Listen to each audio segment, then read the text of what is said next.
नया IBN 7 हौसला है।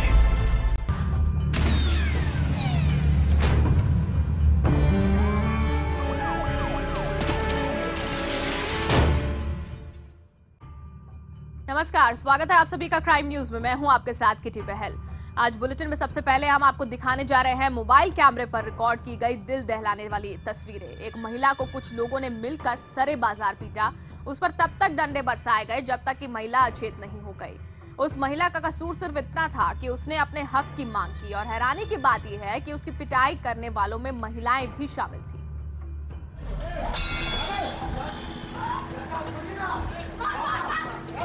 हक की आवाज उठेगी तो चलेगी लाठी।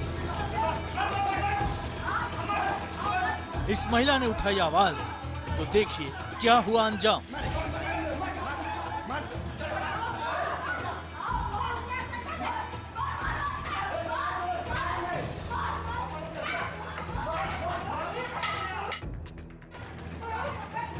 उतरे नीचे अपनी दाल मिल की तरफ जा रहे थे, तब तक संतोष जायसवाल और दुर्गा जायसवाल हमको पकड़ लिए नीचे।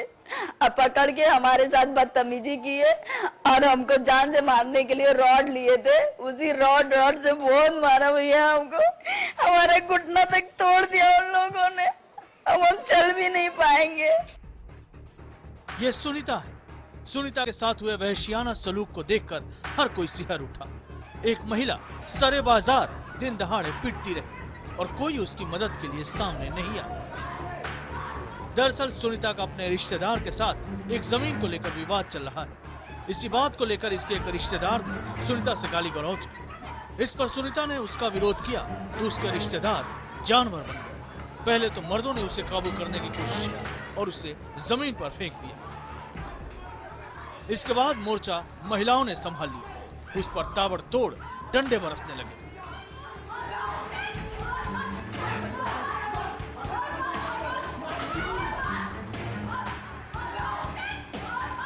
उसके शरीर का कोई हिस्सा नहीं बचा जहां जख्म के निशान न हो। पैर की हड्डी टूट चुकी है और अंदरूनी हिस्सों में गंभीर चोट है।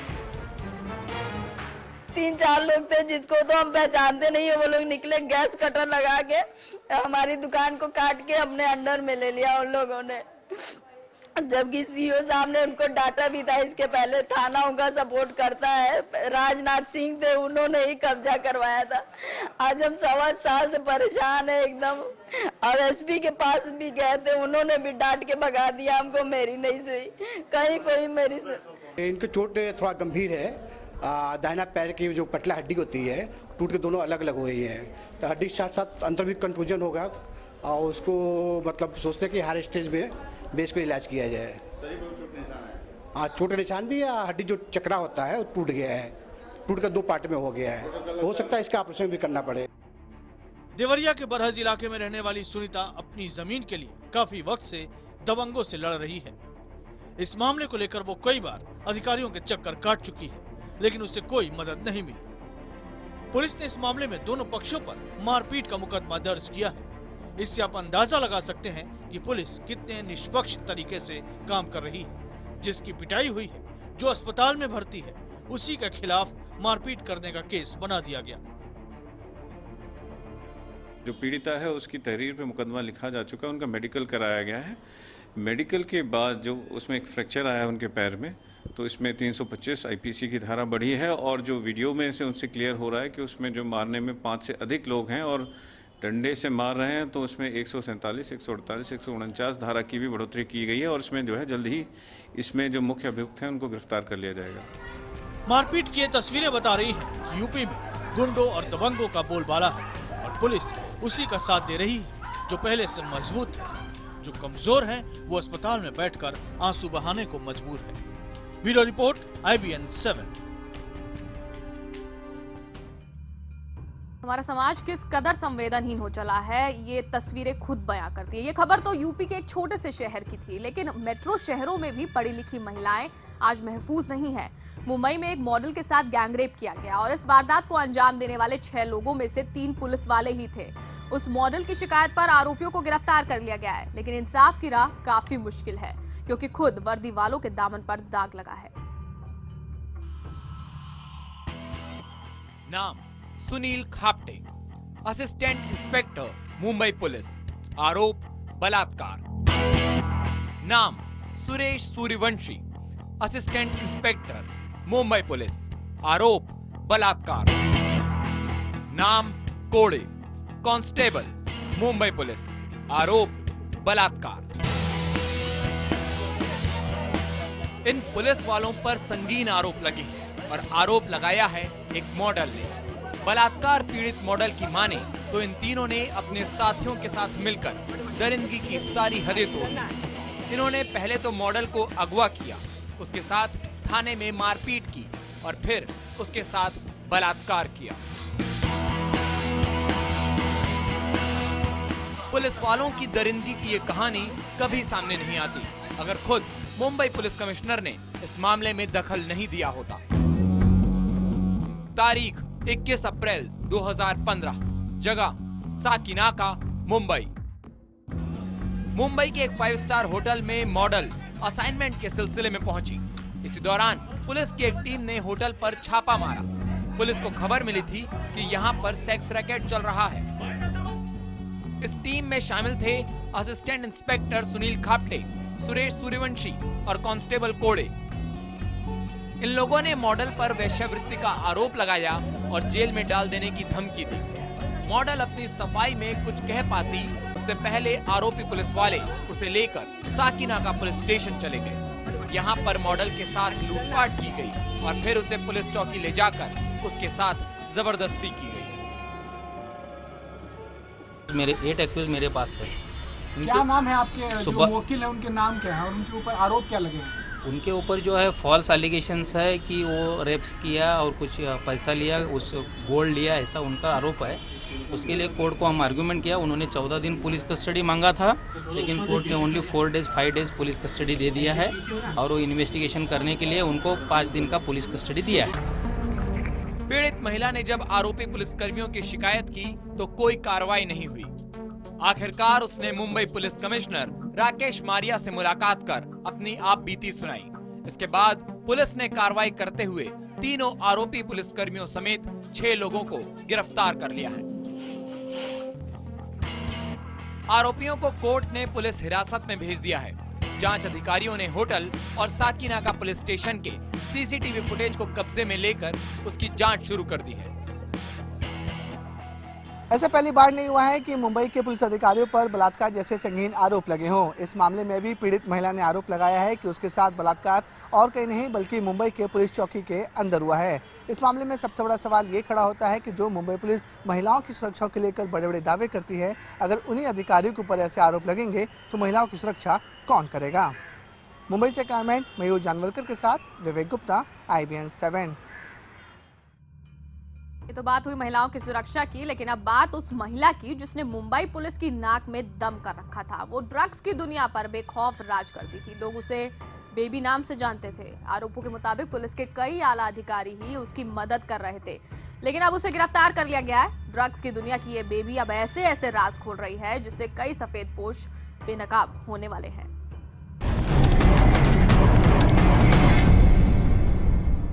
नाम बेबी पाटणकर।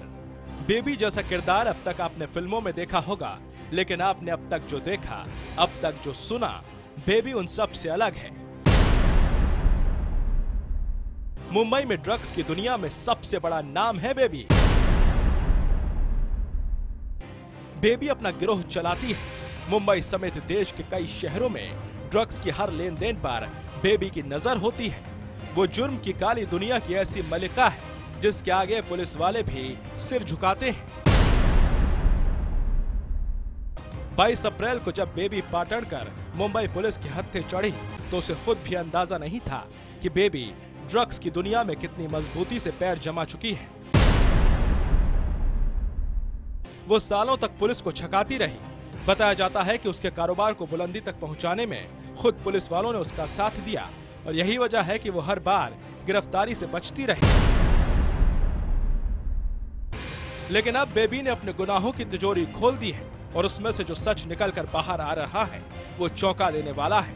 पहले नजर डालते हैं बेबी के काले साम्राज्य पर। लोनावाला में 2 आलीशान बंगले, मुंबई के गोराई बीच पर बंगला, मुंबई के वर्ली इलाके में 10 घर, आलीशान गाड़ियों का काफिला, एक वाइन शॉप, करोड़ों के गहने, कई बैंक खाते और बेहिसाब पैसा। अब आप अंदाजा लगा सकते हैं कि बेबी पाटणकर कैसे मुंबई पुलिस पर राज कर रही थी। मुंबई में ड्रग्स को एक जगह से दूसरी जगह पहुंचाने में खुद पुलिस ही मदद करती थी। पुलिस के मुताबिक अब तक की जांच में कई ऐसे पुलिस वालों की जानकारी मिली है जो बेबी पाटणकर के संपर्क में थे। इस महिला को हमने अरेस्ट किया है। उससे जो प्राइमरी इंफॉर्मेशन मिली है, उसके वर्ली स्थित सिद्धार्थ नगर में 10 से ज़्यादा झोपड़े वहाँ पे उसके हैं।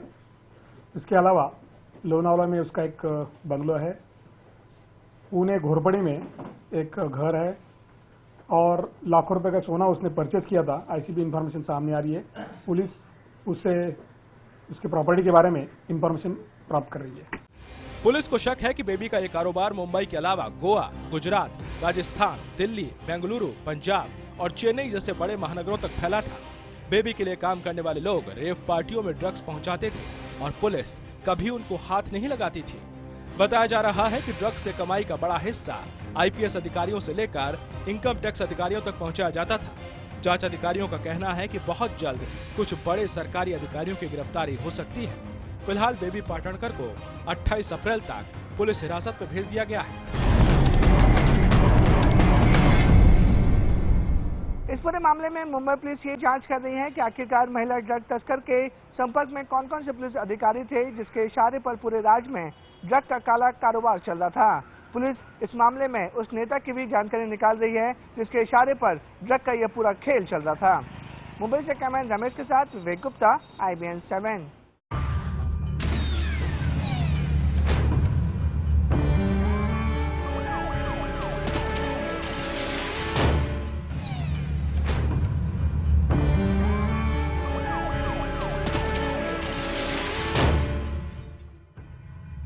ब्रेक के बाद आपका एक बार फिर से स्वागत है। 16 अप्रैल को आगरा में हुए चर्च पर हमले में पुलिस ने आज एक बड़ा खुलासा किया है।